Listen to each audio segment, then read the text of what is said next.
morning, students. All of you are welcome on my YouTube channel English by Umesh Guru. And this is the first poem which I am going to deliver for 11th class on my YouTube channel. Before that, I delivered complete syllabus of 10th class as well as 12th class. Those students who are in 12th or 10th, they can get the whole syllabus of 10th or 12th class from my YouTube channel. All the videos, they are there in the playlist of my channel. But first of all, you will have to subscribe my channel, then only you can open it. From today, I am trying to upload lessons for 11th class also. And in this process, today this is the first point which I am going to explain for my students. I hope all of you will enjoy this. This is the poem composed by Walt Whitman. Walt Whitman, he is an American poet.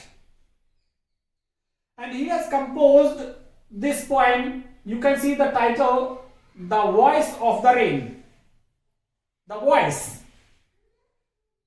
We know that whenever rain falls, it doesn't create any voice. But a poet, it differs from common people.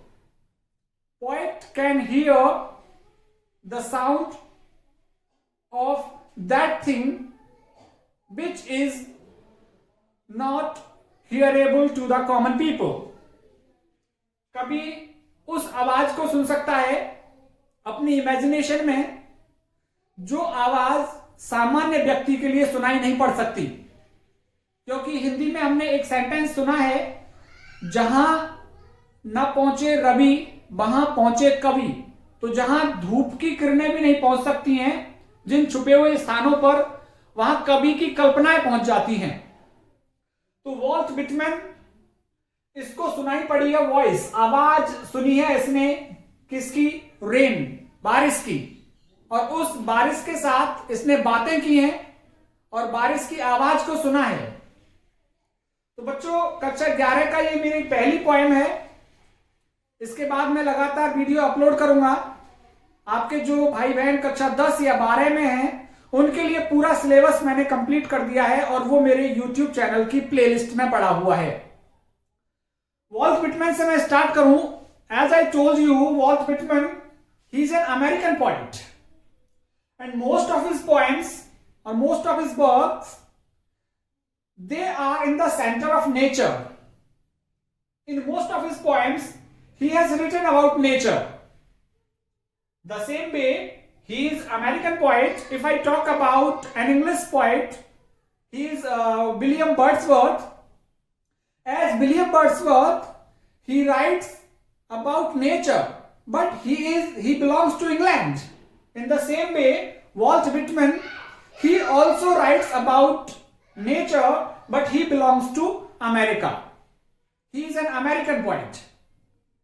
A long poem, Leaves of Grass. This is a long poem and it is also centered around nature. तो start करते हैं इसको। The voice of rain, बारिश की आवाज। बारिश की आवाज जिसे सुना है हमारे पोएट वॉल्ट विटमैन ने। देखिए कैसे। And one thing also, this poem is written in free verse. Free verse. And Walt Whitman is called father of free verse. Father of free verse कहा जाता है इसको। Free verse का मतलब क्या होता है? I tell you, a free verse is a style of writing a poem where poet is not in boundation of rules. कभी कुछ नियमों का पालन करते हुए कविताओं को लिखते हैं, लेकिन फ्री वर्स लिखते हुए poet doesn't follow rules, he doesn't bother about rhyme, he doesn't bother about rhythm, he doesn't follow meter also at the time of composing his poem. तो ना तो राइम की चिंता करता है, ना रिदम की चिंता करता है, और ना ही मीटर की चिंता करता है. आयम्बिक पेंटामीटर, टेट्रामीटर, हेक्सामीटर, किसी भी मीटर की चिंता नहीं करता. कविता लिखते हुए एतोकंत कविता होती है, विदाउट राइम और रिदम होती है. तो फ्री वर्स और वॉल्ट विटमैन को फादर ऑफ फ्री वर्स कहा जाता है. चलिए स्टार्ट करते हैं poem. And who art thou. Art, ये आर है. 16th सेंचुरी में, 16वीं शताब्दी के आसपास आर को आर्ट लिखा जाता था, और दाव, दाव का मतलब है यू. वही, ये ओल्ड इंग्लिश है, ये ट्रेडिशनल इंग्लिश. ओल्ड इंग्लिश में आर की जगह आर्ट और दाव के यू की जगह दाव लिखा जाता था. तो इसने पहली सेंटेंस में प्रश्न किया है, and who are thou, and who are you, कौन हो तुम. तो वॉल्ट विटमैन क्वेश्चन कर रहा है, एंड हु आर दाउ, कौन हो तुम. सेड आई, मैंने कहा. वॉल्ट विटमैन कह रहा है मैंने पूछा. हु आर दाउ, और किससे. To the soft falling shower. Shower, shower से मतलब यहां रेन से है. शावर मीन्स बौछारें, जो बौछार आती हैं, और वो बौछार कैसी आती है. सॉफ्ट फॉलिंग, जब वो गिरती है तो बिल्कुल सॉफ्ट, बहुत ही मुलायम सी, बहुत ही मखमली सी शावर होती हैं, बौछारें होती हैं, बारिश की बौछारें. तो उन गिरती हुई बारिश की बौछारों से आई सेड, मैंने कहा, मैंने पूछा, गिरती हुई बारिश की बौछारों से. फॉल मीन्स गिरना, तो गिरती हुई बारिश की बौछारों से, बारिश की बूंदों से मैंने पूछा. हु आर दाउ, कौन हो तुम. Which strange to tell, give me an answer as here translated. Which strange, और फिर अजीब वाक्य हुआ मेरे साथ, विचित्र बात हुई. टू टेल, मैं बताऊं तुमको, एक विचित्र बात हुई. टू टेल, जिसे मैं बताना चाहता हूं. गिव मी एन आंसर, मुझे जवाब दिया. जब मैंने पूछा बारिश की बूंदों से कि तुम कौन हो, तो आई वॉज सरप्राइज्ड, मैं आश्चर्यचकित हो गया. Because rain, it started to give answer of my question. बारिश ने मेरे उस प्रश्न का जवाब दिया मुझे. And I was surprised, I was dazed, मैं तो भौचक्का रह गया, स्तब्ध रह गया मैं. तो विच स्ट्रेंज, जिसने अजीब तरीके से. टू टेल, मैं बताता हूं आपको. गिव मी एन आंसर, जवाब दिया. एज हियर ट्रांसलेटेड, जैसा मैंने नीचे ट्रांसलेट किया है उसकी आवाज को. आप उसकी आवाज को नहीं समझ सकते, बारिश की आवाज को, जो बारिश की आवाज मैंने सुनी और उसने मुझे बताया. यू कांट अंडरस्टैंड दैट, सामान्य लोग उसको नहीं समझ सकते हैं. इसलिए तुम्हारे लिए मैं क्या कर रहा हूं, ट्रांसलेट कर रहा हूं, अनुवाद कर रहा हूं उस बारिश के जवाब का, जो जवाब उसने मुझे दिया था. तो here we can see a conversation is going on between poet and rain. When rain it was falling, then our poet Walt Whitman, he asked a question from the rain, who are you. Then rain also started to provide answer of that question. And when rain started to give an answer, then our poet, he was surprised, he was dazzled, he was so surprised. He never knew that a rain can also speak. वो जानता नहीं था कि बारिश भी बात कर सकती है, बोल सकती है. लेकिन यहां पे बारिश बोल रही है और बात कर रही है. देखिए क्या कहा है बारिश ने, जिसको हमें ट्रांसलेट किया है उसने. I am the poem of earth. Rain कह रही है, आई यहां पे रेन के लिए आया है. मैं पोएम ऑफ अर्थ, मैं पृथ्वी का काव्य हूं, मैं पृथ्वी की कविता हूं. पृथ्वी मेरे आसपास घूमती रहती है, मेरे पृथ्वी से मैं जन्म लेती हूं और मैं पृथ्वी को जन्म देती हूं. I am the poem of earth, मैं पृथ्वी का काव्य हूं. Said the voice of rain, बारिश की आवाज ने कहा कि मैं पृथ्वी का काव्य हूं, मैं पृथ्वी की कविता हूं. Eternal, eternal means regular, regular. Eternal आई राइज, मैं जन्म लेती हूं, निरंतर, मैं उठती हूं जमीन से। इटर्नल आई राइज, निरंतर मैं जन्म लेती हूं। इम्प्लैपेबल, इम्प्लैपेबल मीन्स इनविजिबल, इम्प्लैपेबल मीन्स इनविजिबल, और इनविजिबल मीन्स अदृश्य। अदृश्य रूप से मैं जन्म लेती हूं, अदृश्य रूप से निरंतर मैं उठती हूं। Out of the land and the bottomless sea, दो जगह से। कहां से मैं उठती हूं? बारिश अपने जन्म की बात कर रही है कि I get birth, I take birth from land and bottomless sea. Bottomless means तल रहित, जिसका पैदा नजर नहीं आए, समुद्र। तो वो कह रही है कि मैं अदृश्य रूप से राइज, राइज से मतलब यहां बर्थ, मैं अदृश्य रूप से जन्म लेती हूं। कहां से? जमीन और बॉटमलेस सी, जमीन से और समुद्र से, तल रहित समुद्र से। तो you can see land and bottomless sea, it is the origin, it is the origin of rain. ये स्रोत है बारिश का। स्रोत का क्या है? बारिश कहां से जन्म लेती है? पृथ्वी और समुद्र से। तो पृथ्वी बारिश ने खुद बताया है, इटर्नल आई राइज, निरंतर मैं जन्म लेती हूं। इम्प्लैपेबल, इम्प्लैपेबल मीन्स अदृश्य रूप से निरंतर मैं जन्म लेती हूं। Out of the land and the bottomless sea, जमीन और तल रहित समुद्र से। So you can see what is the source of rain. The source of rain is land and bottomless sea. Rain, it gets its birth from land and the ocean, land and the sea. It is the birthplace. जैसे कि मेरा birthplace Kathumar है. In the same way, what is the birthplace of rain? The birthplace of rain is ocean and the land. भूमि और समुद्र। भूमि और समुद्र से ये निरंतर रेगुलरली ये जन्म लेती है। और कैसे? अपवर्ड टू हेवन, और ऊपर की तरफ जाती है। Upward means towards, towards up, ऊपर की ओर जाती है। To heaven, heaven means sky. और यहां से जमीन से और समुद्र से ये निरंतर ऊपर उठती है और जाती है कहां पर? हेवन, स्काई, आसमान में। क्या चीज उठ के जाता है वहां पे? वेपर। वेपर मीन्स वाष्प। जो वाष्प होती है, वाष्प उठ करके जाती है।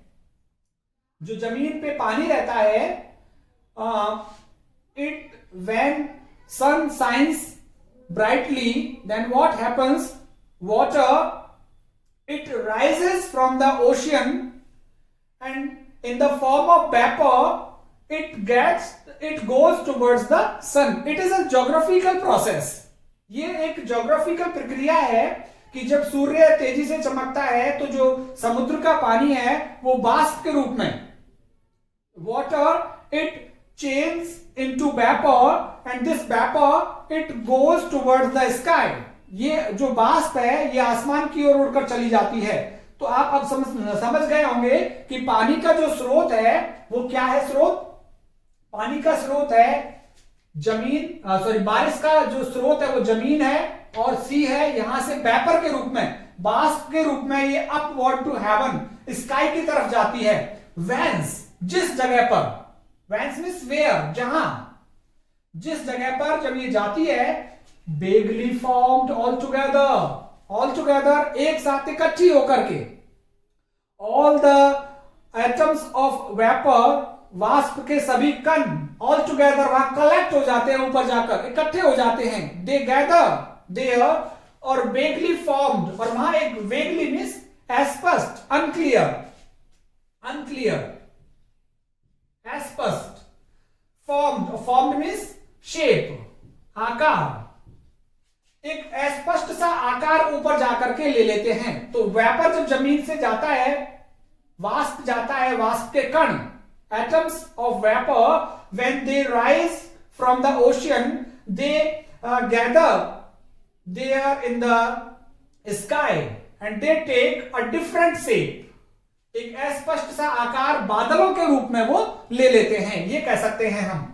तो यहां से जब ये अपना स्रोत से, जन्म स्थान से जब ये वेपर उठ के जाता है, पानी जाता है कहां पे, हेवन स्काई में, जहां जाकर के क्या होता है, वेगली फॉर्म्ड, अस्पष्ट सा रूप ले लेता है ऑल टुगेदर, सभी वहां इकट्ठे हो जाते हैं। वेपर के जो एटम है, कण है, पार्टिकल्स हैं, all the particles of vapour they collect there and they take the form of cloud, changed. तो वो कह रहा है कि वो वेपर, ये बता रही है कि चेंज्ड, मैं बदल जाती हूं वहां जाकर। यहां से जब मैं उठ करके जाती हूं जमीन से जब मैं बाष्प के रूप में उठ करके जाती हूं, लेकिन वहां ऊपर जाकर जब मैं एक दूसरा रूप ले लेती हूं बादलों का, तो मैं वो बाष्प बदल जाती हूं, वहां बाष्प के कण नहीं रहता हूं मैं, बाष्प के कण ना रह करके बादल बन जाती हूं मैं। एंड यट द सेम, और फिर भी मैं समान रहती हूं। मेरी जो प्रकृति है, मेरे जो तत्व हैं वो बदलते नहीं है, मेरी प्रकृति वही रहती है, पानी ही बनी रहती हूं मैं। वो कह रहा है कि यद्यपि जब वेपर ऊपर जाता है, when vapor it goes towards the sky and there it gather, it collects itself, all the particles of the vapor they collect there in the sky and they take a new form that is called cloud, but water it doesn't lose its property, लेकिन पानी अपने तत्व को, अपने nature को नहीं खोता है, बादल जरूर बन जाता है लेकिन फिर भी yet the same, फिर भी वो पानी ही रहता है, उसकी प्रकृति पानी की ही बनी रहती है, चाहे उसका ऊपर जाके रूप बदल जाए, बादल हम उसको कहने लगे, लेकिन उसमें उसकी जो प्रकृति है, जो नीचे से उठ के गया है पानी, वो पानी ही बना रहता है। आई डिसेंड, ऊपर जाकर फिर आई डिसेंड, मैं नीचे उतरती हूं।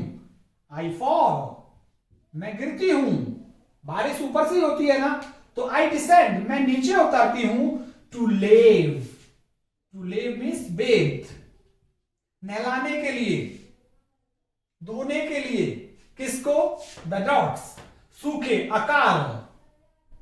अकाल जिसे कहेंगे हम, सूखा जिसे कहेंगे, अकाल को धोने के लिए, सूखे को धोने के लिए मैं नीचे आती हूं, सूखे को नहलाने के लिए, या फिर हम दूसरे शब्दों में कहें, the area which is affected by drought it is dismissed, it is finished by rain, जो क्षेत्र अकाल से प्रभावित है उस प्रभाव को खत्म करने के लिए बारिश आती है नीचे उतरकर, और क्या करती है, टू लेव द ड्रॉट्स, अकाल को खत्म करती है, अकाल को नहलाती है। एटमीज, छोटे छोटे कणों को, एटमीज छोटे छोटे कण हैं जो सूक्ष्म कण पृथ्वी के, उनको नहलाती है। Dust layers of the globe means earth, कि पृथ्वी के जो लेयर हैं, जितनी भी परतें हैं, धूल की जितनी भी परतें हैं पृथ्वी की, उन सबको नहलाने का काम करती है बारिश। तो एटमीज सभी कणों को नहलाने का काम करती है, लेयर्स सभी परतों को, पृथ्वी की सारी परतों को नहलाने का काम करती है, और ड्रॉट अकाल को फिनिश करने का काम करती है बारिश। तो ये सारा जवाब दे रही है बारिश कि मैं नहलाती हूं, आकर के सूखे को नहलाती हूं, सभी छोटे छोटे पार्टिकल्स, छोटे छोटे कणों को, पृथ्वी की सारी परतों को मैं नहलाती हूं। And all that in them, और उन सब में से फिर, विदाउट मी वर सीड्स, मेरे बिना जो छोटे छोटे कण हैं, केवल बीज मात्र ही पड़े रहते हैं पृथ्वी में, सीड्स के रूप में जो छोटे छोटे कण हैं वो बीज मात्र ही पड़े रहते हैं। विदाउट मी यहां पे किसके लिए आ रहा है, रेन, बारिश कह रही है कि मेरे बिना सभी जो कण हैं वो बीज मात्र पड़े रहते हैं, स्प्राउट, अंकुरित नहीं होते हैं वो। देखिए, लेटेंट मीन्स हिडन, छुपे पड़े रहते हैं पृथ्वी में। अनबॉर्न, जन्म ही नहीं होता उनका, स्प्राउट नहीं होते वो, स्प्राउट मीन्स अंकुरित होना। तो ये अनबॉर्न पड़े रहते हैं सारे सीड्स पृथ्वी की परतों में या छोटे छोटे जो कण हैं, सूखे में जो बीज पड़े हैं, वो बीज ही पड़े रहते हैं विदाउट मी, मेरे बिना। They do not sprout from there place, they do not take the shape of a plant without water, बिना पानी के वो पौधे का रूप लेते ही नहीं है। And for ever by day and night, और हमेशा, for ever means always, always by day and night, दिन और रात, दिन और रात मीन्स हमेशा, 24 hours, and for ever by day and night I give back, मैं देती हूं life to my own origin, जो मेरा स्वयं का स्रोत है। ओरिजिन मीन्स बर्थ प्लेस, जो मेरा स्वयं का बर्थ प्लेस है, जन्म स्थान है पृथ्वी, उसी मेरी स्वयं के जन्म स्थान को मैं जीवन प्रदान करती हूं। आई गिव बैक, कि जिसने मुझे जीवन दिया है, पृथ्वी मेरा स्रोत है, पृथ्वी से मैं जन्म लेती हूं बारिश, क्योंकि व्यापार के रूप में ऊपर उड़ती हूं, तो पृथ्वी की ही चीजों को फिर मैं वापस से आकर के जन्म प्रदान करती हूं, नए नए पौधे उगा करके, नए नए पेड़ उगा करके, घास उगा करके, चीजों को हरा भरा करके।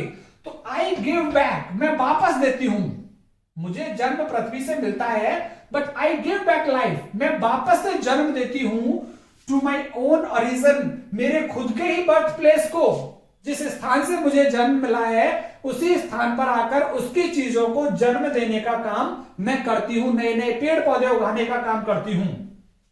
एंड मेक प्योर, और उस पृथ्वी को शुद्ध बनाने का, पवित्र बनाने का, एंड ब्यूटिफाई इट, और इस पृथ्वी को सुंदर बनाने का काम मैं करती हूं। इट यहां पे पृथ्वी के लिए आ रहा है, और पृथ्वी क्या है? ओरिजिन है, ओरिजिन ऑफ रेन, बारिश का स्रोत है ये पृथ्वी। तो कह रही है कि मैं वापस आती हूं और आकर के पृथ्वी को पवित्र कर देती हूं, शुद्ध कर देती हूं, एंड ब्यूटिफाई इट, और इसको सुंदर बना देती हूं पृथ्वी को आकर के वापस। यहां पर ये पॉइंट खत्म हो जाती है, एक 2 लाइन्स और लिखी हुई हैं, इसको देखते हैं, बिल्कुल पॉइंट के साथ ही हम इसको पढ़ेंगे। फॉर सॉन्ग, जहां तक सॉन्ग की बात है, सॉन्ग ले लीजिए चाहे point. For song issuing from its birthplace, issuing means जारी होना, जारी जैसे टीसी जारी होती है, इश्यू, जारी होना, बाहर निकलना। तो for song issuing from its birthplace, गाना जब जारी हो जाता है, बर्थ प्लेस जिस पॉइंट या सिंगर ने जो गाना लिखा है वही तो बर्थ प्लेस हो गया इसका। जिस पॉइंट ने कविता लिखी है तो पोएम का बर्थ प्लेस कौन है? पोएट। और यदि वो गाना है तो उस गाने का बर्थ प्लेस कौन है? सिंगर, गाने वाला। तो पोएम को, जब पोएम जारी हो जाती है या पोएम बाहर निकल के आ जाती है लिखने के पश्चात, जब गाना रिलीज हो जाता है बनने के पश्चात और गाने के पश्चात, तो अपने बर्थ प्लेस से निकलता है बाहर आफ्टर फुलफिलमेंट, और तृप्त करने के बाद, आफ्टर फुलफिलमेंट से मीन्स आफ्टर मेकिंग हैप्पी, और सभी को खुश करने के बाद, सभी को तृप्त करने के बाद, आफ्टर फुलफिलमेंट, कि जिन्होंने गाना सुना है, जिन्होंने कविता को पढ़ा है, कविता को पढ़ने के बाद या गाने को सुनने के बाद उन्हें तृप्त करने के बाद, वॉन्डरिंग, इधर उधर चलता रहता है, भटकता है वो गाना, यहां से वहां, एक जगह से दूसरी जगह जाती है कविता, तीसरी जगह जाती है, कभी किसी लाइब्रेरी में वो बुक आ जाती है, कभी किसी लाइब्रेरी में। ऐसे ही फिल्मों का गाना मुंबई से रिलीज होता है और पूरे इंडिया में वो चला जाता है, भटकता है, आता है और जाता है वो गाना। तो गाना रिलीज होता है मुंबई से एक सिंगर के द्वारा, सिंगर उसका बर्थ प्लेस है जहां से वो जन्म लेता है गाना, और ये गाना या कविता अपने रीडर्स को या लिसनर्स को, पाठकों को और सुनने वालों को तृप्त करने के बाद, वॉन्डरिंग, इधर से उधर चलता रहता है वो गाना और पोएम, रैप्ट और अनरैप्ट। कोई उसे सुनता है, किसी को वो झंकृत कर देता है वो गाना, और किसी को वो अप्रभावित करता है। कोई उसको सुनता है और कोई नहीं सुनता। वो गाना जहां से जारी हुआ है, कोई उसे सुनता है, कोई नहीं सुनता, कोई कविता को पढ़ता है, कोई नहीं पढ़ता। ड्यूअली विद लव रिटर्न्स, लेकिन फिर भी विधिवत रूप से विद लव, पूरे स्नेह और प्रेम के साथ वो गाना लौटता है, रिटर्न्स, वापस आ जाता है कहां, उसके हृदय में, returns to the heart of its singer या फिर पोएट।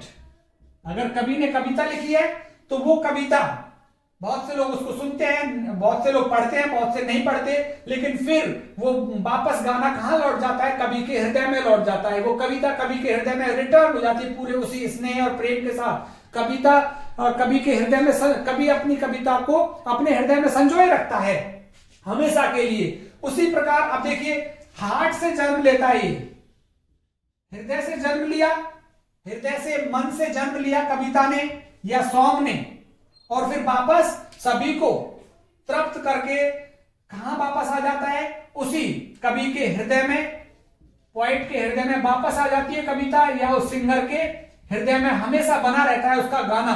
तो जो गाना उसने बनाया है या जो कविता उसने लिखी है, वो कविता कवि के हृदय में वापस आ जाती है, वो गाना उसके हृदय में वापस आ जाता है।